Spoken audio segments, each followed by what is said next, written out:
Hinahamon kita, Congressman. Ano ang ebidensya mo na si Presidente Marcos ang nagpapatay dito kay Percy Lapid? At kung wala, magbitiw ka. Hindi po pwede na gagamitin mo ang isang napaka-importanting pribilehiyo na wala namang basihan. Walk the talk. Where is the evidence? At kung wala kang ebidensya, umalis ka dyan sa Kongreso. Accept or not? Naman po nating ibintang kaagad sa mga nakaupong presidente ang pagpatay. Bagamat, uulitin ko po, no, kada pagpatay sa mamamahayag ay pagpaslang sa isang napaka-importanting karapatan ng malayang pamamahayag. Attorney, yung mga nag-aakos ba sa, halimbawa, mayroong isang banggitin na natin, yung Kabataan Party List Representative si Raul Manuel. Sir ha, number one. Nagbanggit siya na si PBBM ang sasabing mastermind nagpapatay dito kay Percy Lapid. Pwede ba siyang masampahan ng kaso? Kasi ito rin yung naging pananaw ni dating Senate President Juan Ponce Enrile, kasalukuyang Chief Presidential Legal Counsel.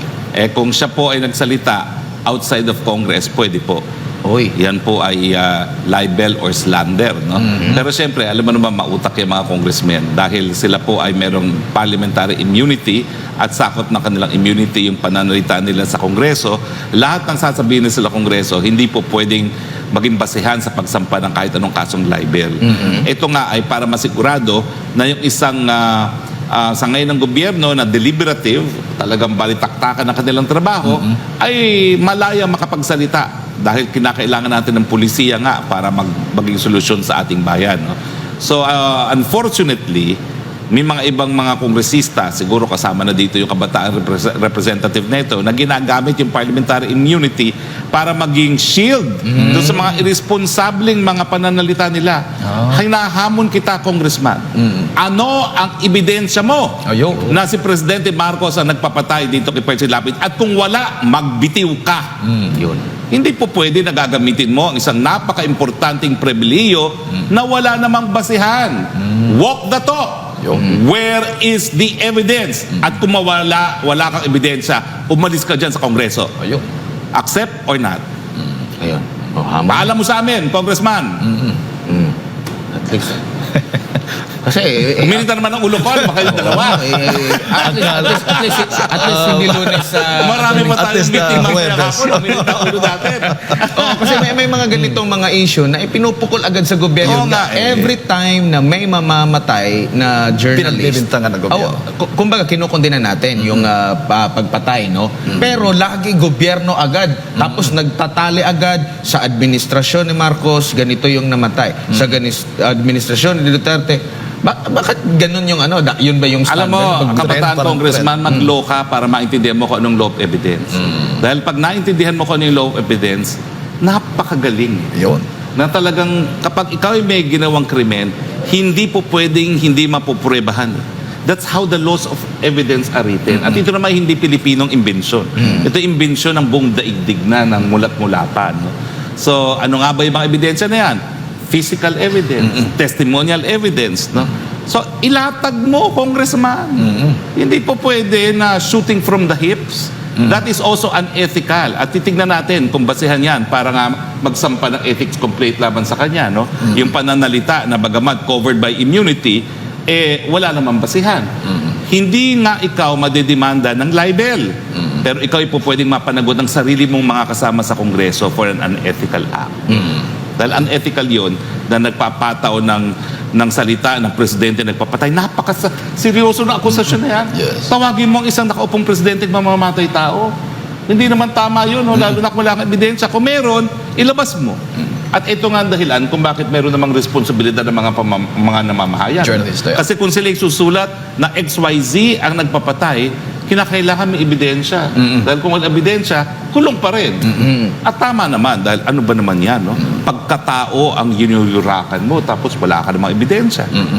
So, yung nasabi mo kanina, attorney, kung nasa loob siya ng batasan, kung during sa plenaryo or sa hearing, niya sabihin yung mga ganon, kumbaga meron siyang immunity. Pag nasa labas na, halimbawa, kasi itong ginawa ni Representative si Raul Manuel ay nasa labas ng nasa labas mismo, parang rally. Well, protesta. hindi po yan covered ng immunity. Kaya lang, Ang pagkakakilala ko kay Presidente Marcos, yun nga napakabait Hindi rin niya papansinin yan dahil parang wala namang epekto sa kanya yan Wala namang naniniwala sa kanya, no? Pero sa akin lang, bilang isang naging kongresista rin, dapat yung mga pribileyo gagamitin natin na meron ding responsibilidad. Kapag ikay magsasabi na isang tao ay gumawa ng krimen at lalong-lalo na nakarumal-dumal na krimen na pagpatay, ilabas mo ang ebidensya, wag dakdak ng dakdak. Dahil talk is cheap, the evidence will not lie. Ang hilig ata nitong si Sir Raul attorney. Sino ba yan? TikTok. Pinapasikat pa natin Wag na natin pasikatin yan. Dito Ako, tayo. sino ba yan? Wala namang magagawa yan sa Kongreso Tignan nga natin kung meron niyang mapapasang batas. Bet you, wala yung mapapasang batas dahil wala naman nakikinig din sa kanya. No? Dito naman tayo sa... Alam mo kasi yung paggagawa ng batas, it actually is a skill. Yes. Dahil para makabuo ka ng batas, you have 300 congressmen na kinakailangan Kumbinsihin. kukumbinsihin mo. Kung gaya kanyang congressman na yan na shooting from the hip, sino maniniwala sa kanya? Ayun pa. Bagamat maraming kapwa bagets niya dyan sa Kongreso, marami namang responsable, no? So, ang ginagawa ng mga mambabatas, gumawa ng batas, sige, hinahamon kita, magpasa ka ng batas.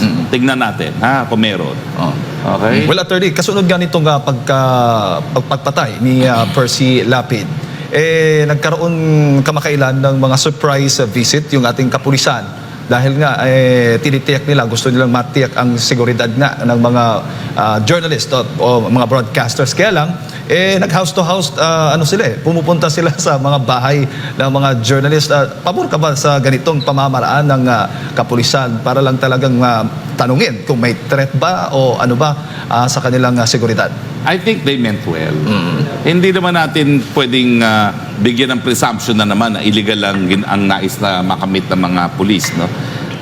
Ano na ba naman kayo? Itong mga taong to sinasalang nilang kanilang buhay bilang kapital para manilbihan sa ating bayan. So, please, let's set aside our biases at siguro naman let's give them the presumption of good faith because anyway, that's a presumption in law. Yes. Okay? Na they meant well. Pero syempre, ang epekto niyan, baka mabubulabog. Matatakot yung ilang mga mamamahayag from the exercise of the freedom. Ang pinagbabawal kasi ng ating saligang batas when it says that no law shall be passed abridging freedom of the press ay hindi lamang yung actual na panunupil. Kung hindi kahit anong bagay na magkakaroon ng chilling effect. Yung matatakot yung isang mamamahayag at hindi na niya i-exercise yung kanyang karapatan. Yun ang iniiwasan natin. Dapat napaka-importante ng malayang diskurso ng mga issues. No? So, tingin ko, pag nadala yan sa korte, talaga madideklara yan na illegal because it has a chilling effect. Pero, ang sinasabi ko nga, wag naman natin bigyan ng masamang intensyon yung mga pulis. Umiiyak yung mga media. Yun. Pinapatay yung mga media, bigyan kami ng proteksyon. Wag naman natin masamain yung ginusto ng ilan na, sige, bibigyan namin kayo ng proteksyon. Sabihin nyo sa amin kung merong bang mga posibleng nagbabanta sa inyong mga buhay. No?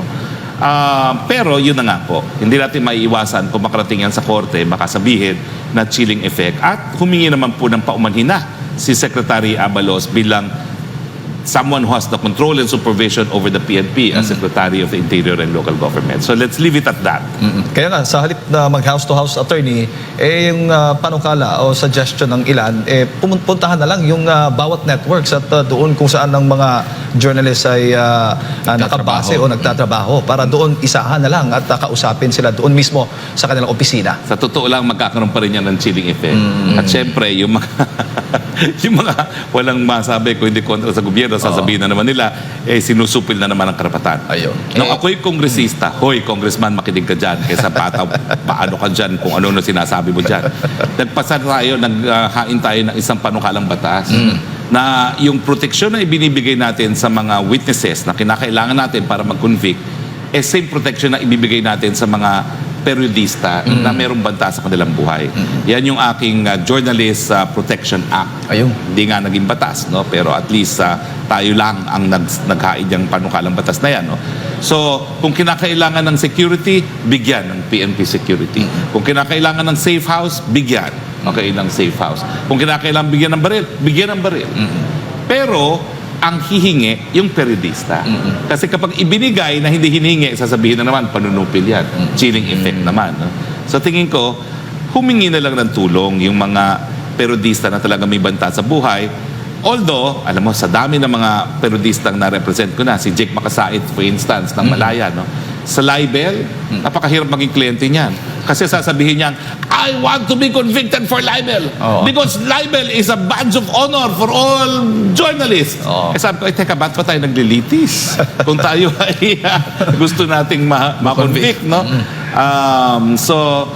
Pero setting aside yung kumbaga role ng mga mamamahayag bilang natural advocates for their profession, Yes. kung talaga may banta, humingi ng tulong. Ayun. At obligasyon pa rin ng gobyerno na bigyan ng protection yan. Kaya nga pag minapas lang na mamamahayag, ang pula sa gobyerno. Bakit? Kasi yung gobyerno dapat bigyan ng proteksyon yung mga miyembro ng media dahil nga sa importanteng papel nila pag may banta sa buhay. Pero pag hindi humingi ng tulong, walang magagawa ang gobyerno.